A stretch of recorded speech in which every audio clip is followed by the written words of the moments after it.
Sin City. Saturday night. Fight night. Any given weekend, this place is the entertainment capital of the world. When combat sports shines brightest on the Las Vegas Strip. Boxing and mixed martial arts need some new voices. And Franchise Sports Media got them for you. Join Kelani and Griff and Kemp each week as they bring you news and hot takes from inside the octagon and the ring. Get your popcorn ready. It's showtime. FSM's main event starts right now. Welcome back, fight fans, to the main event right here on Franchise Sports Media. I'm your host, Kelani Lua. I'm Griff and Kemp. Folks, today we truly do have one of the all-time greats, the one, the only, the man in the corner that you all know, Stitch Duran, ladies and gentlemen. Stitch, thank you so much for coming on. It is an honor for you. You've seen it all, my man. So, real quick, how did you get started in this? I mean, were you on the playground one day, you saw someone get beat up and said, hey, buddy, let me help you with your nose. Hey, I kind of like this. What started you in this? Yeah, no, I have a great story, really. I grew up as a farm worker in the Central Valley of California. Gotcha. You know, picking peaches, tomatoes. I was born and raised in a migrant camp. So my dream was always to play professional baseball. So I walked down to Merced College. That was 9 miles away from my town, but no car. So I joined the military in 1972, and I always said if I went to the Orient, I'd want to study the martial arts. That was during the Bruce Lee era. So they stationed me in a place called Thailand. I didn't even know what Thailand was, bro. I was that naive, but I saw my first Muay Thai fight, and it's like shooting a shot. I got hooked on it. Yeah. And Oh, yeah. I got back into the States, and I lived in Oakland, and got into boxing, and then I moved to Fairfield up in the suburbs, and opened up a school of kickboxing with just a credit card. You did? Yeah, ASK, the American School of Kickboxing, and you know I was a trainer, and I promoted the fights and all that, and I learned to be a cut man, and that kind of floated to the top. And Wow. going on 29 years ago, I made the move to Vegas, and here I am. And I always say this, same thing with Bruce Buffer being the voice, or Michael Buffer in boxing, or a referee. When someone is in the corner and you see a fight, you're like, oh, this is going to be good. Because you got Sticks here, and I'm not trying to BS you, but you're one of those faces like Herb Dean or Big John McCarthy, where when you see them, this is the fight you want to watch here because the work is going to be something. So what has that been like for you? As you said, you came up the ranks, and now you got to this point where literally people are asking for interviews, pictures, and you're not fighting. You're not in there as a highlight. You're not in there saying, look at me, look at me. I'm just patching these guys up, but you're so good at it. What's that feeling been like? No, it's a mind blower, man. You know, like I say, I'm just a simple guy like you guys, and you know all these blessings that have been happening to me. It's unbelievable. Yeah. You know, it blows my mind every day, and you know, to work with the greatest fighters in the world, and in all combat sports. Yes. You know, have these guys give you a kiss and tell you they love you, and just it's phenomenal. I can You know, imagine. so yeah, why it happened, how it happened, you got me, man. It was But meant I'm to here. happen. It was meant to It be. was meant to be. You know, and it's funny because I told Sylvester Stallone in the first Creed how, you know, I was so honored to be with him and Michael B. Jordan and Ryan Coogler and Tessa Thompson. Yeah. And he says, hey, man, you earned it. Yes. You know, and I thought, I said, you know, I did. I've earned my stripes. Yes, you have. I paid my dues, bro, you know, for sure. Absolutely. And, you know, speaking about the Rocky and Creed movies, not only are you the most famous Stitch man, or the most famous cut man in combat sports, you are borderline a critically acclaimed actor. You are in so many films, A lot. especially combat sports. All the Rockies, the Creeds, even Kevin James, Here Comes the Boom. It's your list. It's crazy. Talk about your experience on those films and what it's like being an actor and most of the time playing yourself. Yeah, it's a mind-blowing experience. My first one was right here at the Mandalay Bay, Woody Harrelson and Antonio Banderas. That's right. Here Comes the Boom. Played the, yeah. So with R.J. Reynolds, I took a transfer over here, took a $25,000 a year cut and pay to move here to follow my dreams, but I took a buyout. So the buyout is I could leave now and they would pay me for a year insurance and all that. So I figured I'll take that buyout and I'll concentrate on boxing. Well, the day I was leaving, I get a call to do an interview, an audition for Here Comes the Boom with Woody Harrelson and Antonio Banderas. And I'm working with my boss like this, and I'm nervous, and finally I say, Augie, I got this opportunity. He goes, hey man, I'm just here to sign you out signed me out, and I went and did the audition. I did the movie, and I wanted to be the cut man with Antonio Banderas because he was Latino. I'm Latino. Chuck Bodak, the legendary cut man, gets in front of me. And he got him, but I got Woody Harrelson. But in the movie, Woody's the one that gets cut. And, oh, don't worry, you got the best cut man in boxing and all that. So Chuck blew that opportunity. Man. Yeah, so that one, and Kevin James, Salma Hayek, here at the Mandalay Bay. Wow, it seems to be. Yeah. I was doing a UFC, and this guy wanted to take a picture of me, and I said, all right, let's. He goes, no, one by yourself. Kevin James wants you in the movie. I said, of course. So I did that, but I had no lines. Right. And in movies, you get lines, you get residuals, right? Yes. So I'm thinking, man, I got to think of something, bro. Got to think of something. So I'm sure I thought about it. Of course, when it was time for me to do my scene with Kevin James, he pulls me aside. And he says, Stitch, we got to have you say something. I said, all right, so here's what I tell the guys is, welcome to the UFC. All right? Yeah, okay, I like it. So he calls me in. They're Stitch, I can't believe, big fan, working on so-and-so, and I'm like this, I'm cleaning them up, and I go, well, welcome to the UFC. And I walk off. I slapped him, right? Ding, and he didn't know I was going to slap him. That's my $1 million line, bro. There you go. That's my only line. It goes, welcome to the UFC. Boom. Iconic line, absolutely. Yeah, welcome to the UFC. No, it really isn't. When you've done these movies, obviously, yes, they're actors. They train for it. Have you ever been impressed by any of them from an athletic standpoint to say, hey, man, look, I know you're an actor, but you actually might be decent at this if you've tried this route, even if it was just one fight. Anybody ever surprised you with their athleticism in the ring? Well, Michael B. Jordan, for sure. Oh, yeah. And I told him on this last one, best fight scenes I've ever seen. I've seen the progression of this. He did a great job. Good athlete. Yes.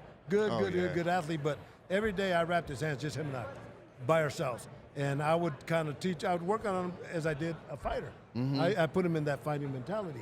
Wow. But he would always ask me for authenticity. Who gives away the WBC belt? With so-and-so. So he would come to me because he knew that I would give him the honest opinion on how to do things properly. I just did an interview with GQ Video. Okay. And it's out now, but it was based on me critiquing these old movies. Southpaw and Raging Bull, and it was funny because a lot of the guys like Southpaw. Forrest Whitaker's working on the guy's cut, and the guy's cut here, but he's putting the swab up here. On top, and we guys like this, we look at those little things, right?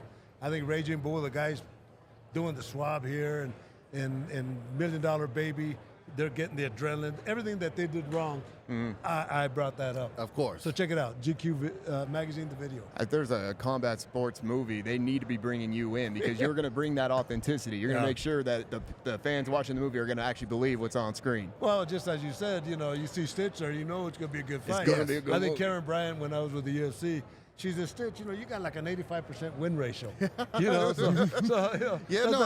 in the corner, it's definitely a mental boost to say, I literally do have the best cut man in the corner. And just to piggyback off what you just said, you were in the military, I was in the Army as well, so thank you for your service. Yes, sir. But it's the same thing. If I watch a military movie, put your elbow down, buddy. Put your back heel down if you're laying down. Why is his beret like that? Why is the specialist commanding the whole Special Forces unit? It just irritates me. Yeah. So it's like, I'm like, hey, buddy, it's just stuff that I know that isn't right. So I totally understand where you're coming from with that. Now let's get to the real combat sports. When you're in those locker rooms, maybe not the fighter's name, but you've been around so many fighters. You ever in the locker room where you notice just how they were acting or body language? But I don't think this dude's got it tonight. I don't think Buddy's got it. Because everybody puts on the front. But when they go out there, we see the truth. Have you ever been in the locker room where you kind of notice, like, I don't know, unless he turns it on, it don't look like he's ready yet? Well, yeah, but it's hard to predict because I've seen guys, I'm wrapping their hands, and they're crying. Right? Really? And I understand, because they're getting ready to go to battle. Yes. I try to cheer them up. Guy that's crying goes and wins the fight. Wow. So it's really, really tough to see. I mean, if they're in there because of one reason. They've been training and they've been sparring. Mm-hmm. So they know how to, are they all going to be nervous? 100%. Absolutely. 100%. And I'll tell you a story with Vladimir Klitschko and when he fought his last fight with Anthony Joshua. The Wembley Stadium, right? Yep. So I didn't get there till Thursday night because my daughter Carla got married Wednesday in Crete. So I didn't see Vladimir and Vitaly till Friday at the weigh-ins. And we're talking like this and finally we're talking and I understand the night before they can't sleep. So I tell Vladimir, don't worry about nothing tomorrow. Take care of you like you're my son. That he slapped him. Hell no, he beat the crap out of me. So anyway, the next day, in front of 90,000 Brits, sounds like 150 million or 150,000 somebody else. It's loud, loud, loud. Right before Michael Buffer does the announcements, I'm putting the final Vaseline on him, and we're about this far apart. He says, "You could call me son." So I knew I had gotten into his head that night before. And one of the best fights he's ever performed. It really was. And he lost his world title, but people were, "Please go, please," Yes. like Rocky. Right. Yeah. So last time I've seen him was about 3 months later in Germany. And I said, "Vladimir, that one moment, why?" That's all I said. He said, "Stitch, there's very few people I trust in my life. You are one of them." So how can you go wrong with that, bro? No, that is so true. Yeah. And to be honest, like you said, even in defeat, and we say this about sports teams as well, hey, man, even if you lose, give me some effort. And that was one of Klitschko's best fights ever. It was Despite the tremendous. loss, it's one of those where you walked away and said, hey, even though he lost, we all won tonight. Because it was something special. And him and Anthony Joshua are friends even now. Exactly. You know, because you break bread, you break sweat, you break blood and all that. Yeah. There's some kind of friendship that goes with that. Right. Yeah. Absolutely. You know, looking at your entire career, you've been a cut man in the world of boxing. You've been a cut man in MMA. You've been around so much. When it comes to the long debate of what's really more violent, who really gets really beat up in these sports compared to like just boxing and MMA, which one? Talk about which one have you seen just the worst injuries, and what seems to be the more brutal sport to you? Well, that's a good question, man. I'll give it to you in two different ways. Is dementia pugilistica, the punch drunk syndrome, right? That affects everybody. It affects everybody. Well, let me put it this way. I've seen it in boxing because I've been in boxing a lot longer. But now that I notice it's happening to MMA fighters. Dementia pugilistica, the punch drunk syndrome, the slurred speech, all that. It happens. It's because it's a contact sport. Yeah. I just did an interview with his ex-football player, and he's going through long-term injuries. But long-term injuries are something that these guys are going to have to adapt to. And, they love the sport so much, and they all have dreams to become a world champion that they sacrifice themselves. I interviewed Mike Tyson 2 years ago. I said, Mike, fighters have, what's that one little thing that fighters have that nobody else has? Very simply, he says, you have to take the pain, take the pain. Yes. And I thought about it. He says, you're right, because you take the pain in training, take the pain in your fights, you take the pain with your family, you take the pain financially, and then you take the pain with long-term damage and injuries. So it's a hard business, man. And Eddie Mustafa Muhammad, great legendary light heavyweight champ, says the ultimate goal of a fighter is to render his opponent unconscious. And that's a knockout. Knockout is concussion. Right. Yeah, good question. It's what we all love, but the ramifications of it long term, it is something. It is something to be spoken of. Yeah. Do you ever get nervous when you're out there? Nah. Not at all. Nah. Nah? I get excited. Yeah. Something's supposed to be cool, but Yeah. sometimes. You're an engineer as well. Stitch, you got to go up. Oh, I got you. I got you. Nah, shit, I want to watch the fight, man. I can only imagine. Now, but that's a good point, because people ask me, what's the number one thing for being a good cut man? Is keeping your composure. Yeah. Number one. Because if you're cutting, I'm over there and I'm like this, or like in the movie, you're doing this, you're gonna know something's wrong. Yeah. Right. So. And then it quickly before you ask your next question, it is something where we're fighters. They talk about the little things throw off their mental. Like you said, if I see you shaking a little nervous, well, now I'm starting thinking, how bad am I getting my ass kicked?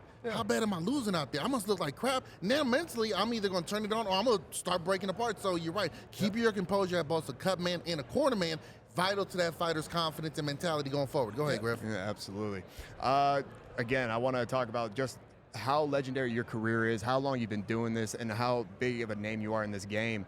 Can you think back to maybe one or a couple of favorite fights that you've worked? Is there any one you could pick out that you just say, that one I'm going to remember forever? That's like I like you better than him. I can't do that. Well, we know that's a lie right there already. Too many great fights. I mean, it's just, not so much the fights anymore, it's the personalities. Yes. What goes on with that.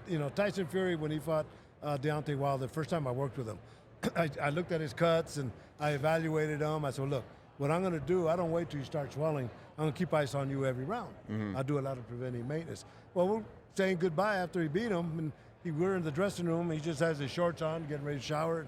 He gives me a hug, gives me a kiss, tells me he loves me, and says, thanks for keeping ice on me. Something as simple as that. Yeah. Something as simple as that. Wow. But I understand, because these guys are modern-day gladiators, but they're all babies. Deep inside, they're all babies, and my job is to take care of the baby. Right. And they know that. Yeah. Marco Antonio Barrera, the former world champ. I Legend. did an interview with him, and he asked me a question. He says, has any fighter ever disrespected you? And I said, wow, nobody's ever asked that question. I said, but no, because I come under a different category. Right. I come in to take care of your ass. Exactly. So why would you want to mess with me? No, right? that'd be Oh, respectful. Yeah, fool, sorry. Exactly. Vaseline, No, fool. I don't want to. Oh, I can't see. Oh, my bad. Yeah. No, I don't want any of those issues. With the relationship you build with these fighters, I would imagine there's times where you hang out with them afterwards. Never do. Never hang out with them afterwards? Really? After the fights, I go home, bro. Understandable. Keep it strictly Understandable. professional. Yeah. It's, you know, I'm not a party guy. Yeah. You know, Okay. when I moved there, no gambling, no partying, strictly business. Wow. You That know? is Oh awesome. no, but I've gone out and I've partied with some of these guys and smoked a lot of weed with some of them. I can imagine. Hey, good and all times. that.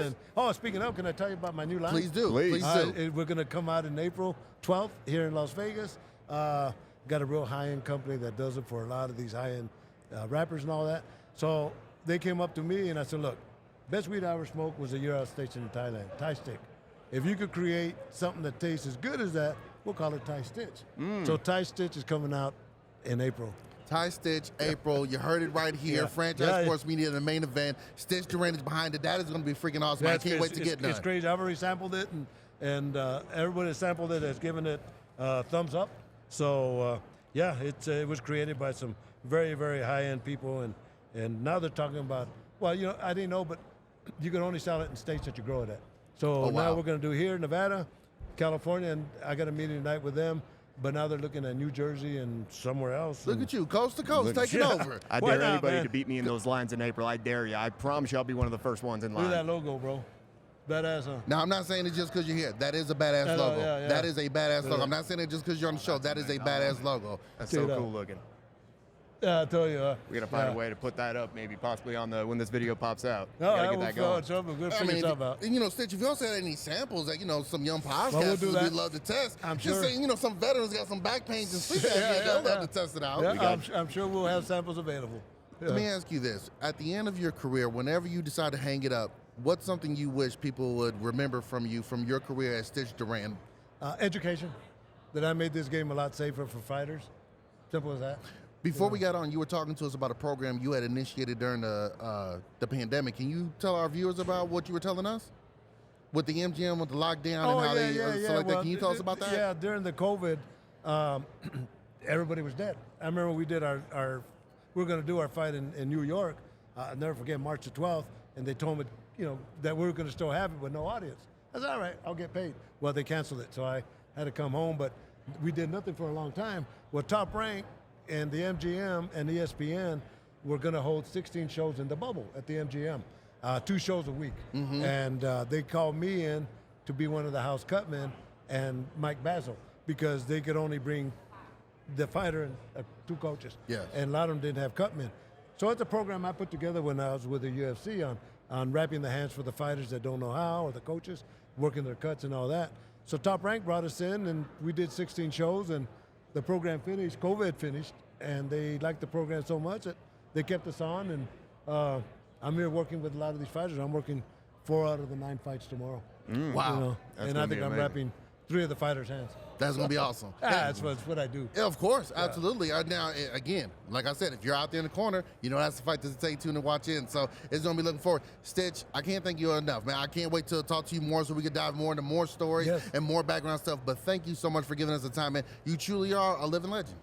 Absolutely. I feel like you are one of the biggest names and faces when it comes to the fight game. There is no fight game. It wouldn't be the same without Stitch. Yeah, it still blows my mind. I can only I imagine. love it, man. I can only imagine. Thank you guys for coming on. Stitch Duran, ladies and gentlemen. Thank you guys for tuning in to another episode of the main event right here on Franchise Sports Media. This is Griff and Kemp. Kelani Lua. Till next time, fight fans. Peace. Wait, Still pretty in fashionable dresses. You know what I'm talking about. But ignorance is bliss. You ain't gotta give a damn about no code. Uh-oh. Tell me